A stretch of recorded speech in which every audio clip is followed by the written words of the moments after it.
कहते हैं समय के साथ सिर्फ समय ही नहीं और भी बहुत कुछ बदल जाता है। ये बिल्कुल ठीक ही कहा है। कुछ महीनों पहले बारिश के महीनों में माँ गंगा का जलस्तर उफान पर था। यह वही जगह है जहाँ ये पूरा क्षेत्र जलमग्न था और आज कितने ही सौम्य स्वभाव से धीरे धीरे बह रहा है। नमस्कार, मेरा नाम है ऋषभ। अभी हम हैं फर्रुखाबाद के पांचाल घाट पर हर वर्ष लगने वाले माघ मेला रामनगरिया में। चलिए आपको भी घुमाते हैं ये मेला। फर्रुखाबाद के पांचाल घाट पर लगने वाला माघ मेला काफ़ी लोकप्रिय है। प्राचीन ग्रंथों में पांचाल घाट के इस पूरे क्षेत्र को स्वर्णद्वारी कहा गया है। पांचाल घाट प्राचीन काल से ही आस्था एवं व्यापार का केंद्र रहा है। यहाँ माँ गंगा के तट पर विश्रातें भी इसी बात का प्रमाण है। बड़े बड़े जहाज़ों से जब व्यापारी व्यापार के लिए आते थे तो उनके लिए ये भव्य विश्रातें बनाई गई थीं, जिनमें वे ठहरकर विश्राम करते और अपनी व्यापारिक गतिविधियां भी करते थे। ऐसा माना जाता है पांचाल घाट पर बड़ी सी घंटियां लगी हुई थीं, जो किसी धार्मिक अनुष्ठान और इन जहाज़ों को संकेत देने के लिए थीं। इसी कारण इस घाट को घंटी वाला घाट या घंटिया घाट कहा जाता था। बाद में जिसको लोगों ने अपनी सुविधा के अनुसार घटिया घाट नाम से पुकारने लगे और महाभारत की द्रौपदी और पांडवों से संबंध रखने वाली इस ऐतिहासिक नगरी को पांचाल घाट के नाम से जाना जाता है।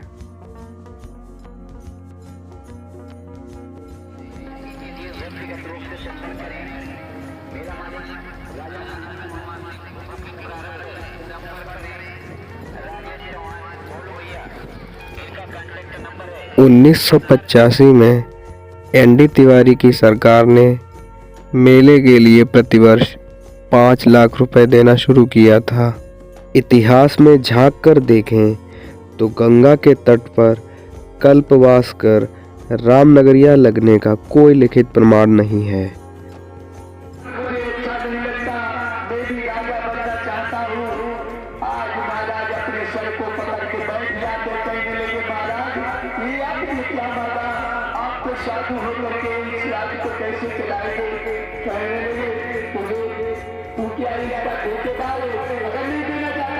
शमशाबाद के खोर में प्राचीन गंगा के तट पर 2.5 घाट का मेला लगता चला आ रहा है। यह मेला काफ़ी दूर होने के कारण कुछ साधु संत तक ही सीमित रह जाता था। 1950 माघ के महीने में कुछ दिन कल्पवास कर अपनी साधना करते थे, लेकिन आम जनता का इससे कोई सरोकार नहीं होता था। वर्ष 1955 में पूर्व विधायक स्वर्गीय महरम सिंह ने इस तरफ अपनी दिलचस्पी दिखाई। उन्होंने इस वर्ष गंगा के तट पर साधु संतों के ही साथ कांग्रेस पार्टी का एक कैंप भी लगाया था। इसी के साथ ही उन्होंने पंचायत सम्मेलन, शिक्षक सम्मेलन, स्वतंत्रता संग्राम सेनानी सम्मेलन तथा सहकारिता सम्मेलन का आयोजन कराया, जिसमें क्षेत्र के लोगों ने दिलचस्पी दिखाई। वर्ष 1956 में विकासखंड राजेपुर तथा पड़ोसी जनपद शाहजहांपुर के अल्लाहगंज क्षेत्र के श्रद्धालुओं ने माघ मेले में गंगा के तट पर झोपड़ी डाली और कल्पवास शुरू किया। देखते ही देखते मेले की चर्चा दूर दूर तक होने लगी।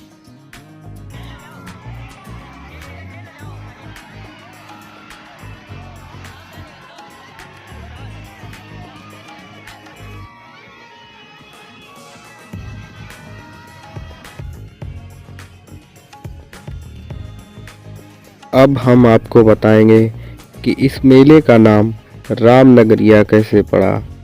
वर्ष 1965 में आयोजित हुए माघ मेले में पहुंचे स्वामी श्रद्धानंद के प्रस्ताव से माघ मेले का नाम रामनगरिया रखा गया।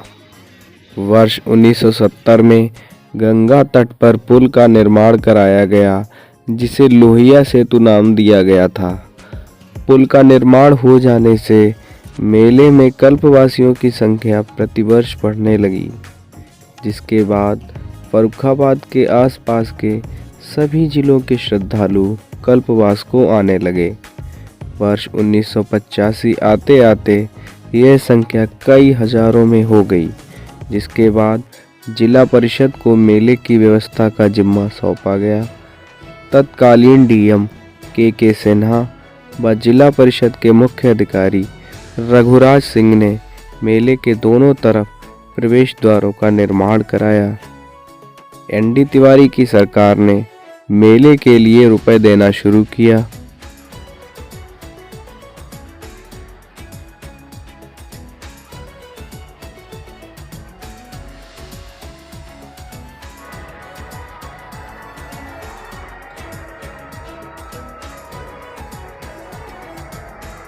वर्ष 1989 में तत्कालीन मुख्यमंत्री एनडी तिवारी ने मेला रामनगरिया का अवलोकन किया और सूरजमुखी गोष्ठी में हिस्सा लिया। इसके बाद उन्होंने प्रतिवर्ष शासन से मेले के लिए 5 लाख रुपए देने की घोषणा की। वर्ष 1985 से ही मेला जिला प्रशासन की देखरेख में संचालित हो रहा है। मेला यूपी के साथ ही अन्य प्रदेशों में भी अपनी अलग ही ख्याति रखता है। यह मेला अपनी रंगीन परंपराओं, लोकगीतों और कला शिल्प के लिए दूर दूर तक प्रसिद्ध है। यहाँ मिलती है खुशियों की सौगातें, स्वादिष्ट व्यंजन और हर उम्र की लोगों के लिए अनगिनत मनोरंजन। इस चहल पहल से भरे हुए मेले में ये रंग बिरंगी रोशनी वाली लाइट को देखकर ऐसा लगता है कि दिन के वक्त ये बेसब्री से शाम ढलने का इंतज़ार करती होंगी कि कब अंधेरा हो और वो अपना जलवा बिखेर कर इन सभी दर्शनार्थियों को लुभाएं। ऐसा लगता है कि इनकी आपस में बहस सी छिड़ गई हो कि कौन ज़्यादा रंगीन रोशनी कर सकता है। रेत में लगे इस मेले की रास्तों में पानी का छिड़काव होते रहने से एक मंद सी सौंधी खुशबू पूरे वातावरण में छाई हुई है।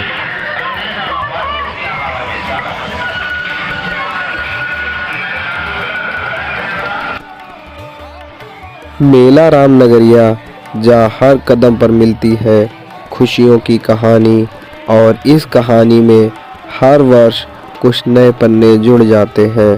हर खूबसूरत कहानी के पीछे कोई ना कोई दर्द भरी कहानी भी होती है। ऐसी एक कहानी इस खूबसूरत मेले की भी है। पिछली वर्ष किसी कारण से यहाँ कल्पवासियों की झोपड़ी में आग लग गई थी और काफ़ी नुकसान हुआ था, लेकिन वह पुरानी याद श्रद्धालुओं की आस्था के आगे फीकी पड़ गई। यहाँ न सिर्फ शॉपिंग बल्कि संस्कृति और विरासत का भी अद्भुत अनुभव मिलता है। यह मेला सिर्फ मनोरंजन या पूजा का साधन नहीं बल्कि ग्रामीण अर्थव्यवस्था की रीढ़ भी है। मेले की गलियों में गूंजते हैं ढोल नगाड़े की थाप, लोकगीत और हर मोड़ पर दिखते हैं हाथ की बनी लोक कला की झलकियाँ।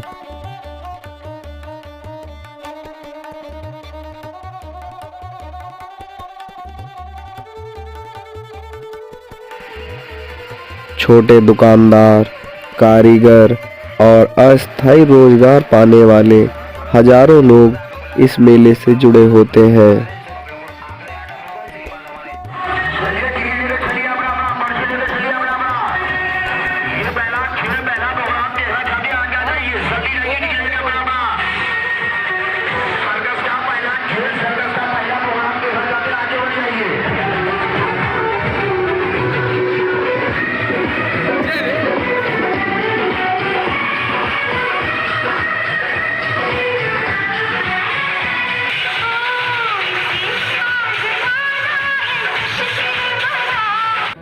समय के साथ साथ मेला रामनगरिया भी बदल रहा है।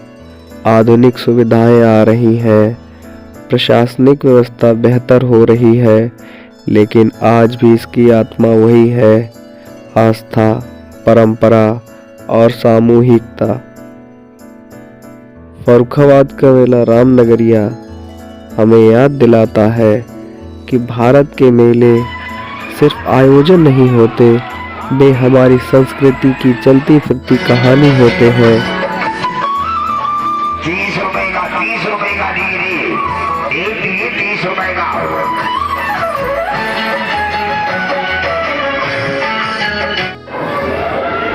रामनगरिया सिर्फ धार्मिक मेला नहीं है, ये लोक जीवन का उत्सव भी है। तो आइए इस मेले की भीड़ में खो जाइए, लोक रंगों की दुनिया में खो जाइए और फर्रुखाबाद की इस अनमोल परंपरा का हिस्सा बनिए।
कहाँ पे शंकर?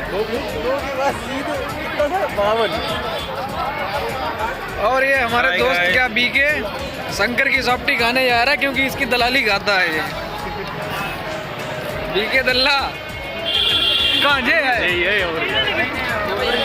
सौरभ घुमा तो जे बीके लाया, इसकी दलाली है इस पे। कितना मिलेगा भैया?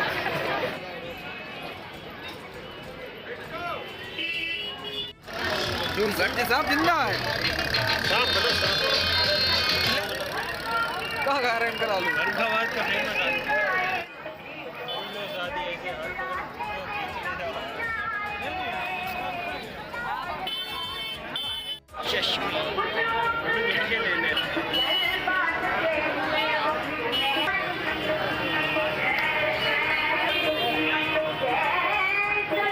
महंगा है यहाँ। 5 क्या?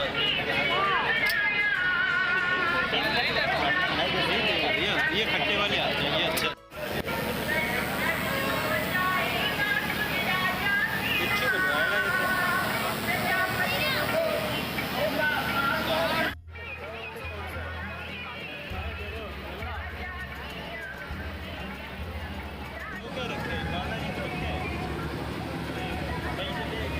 बाबा साहब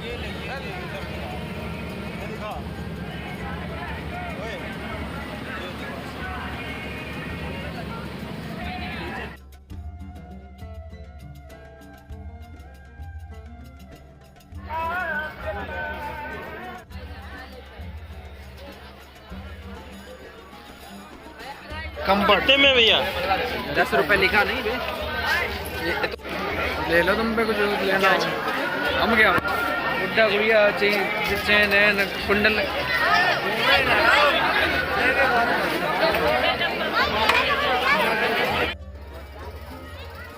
कभी खिलौने वाली मेरे मोहल्ले शिवलिंग दिखाओ। ले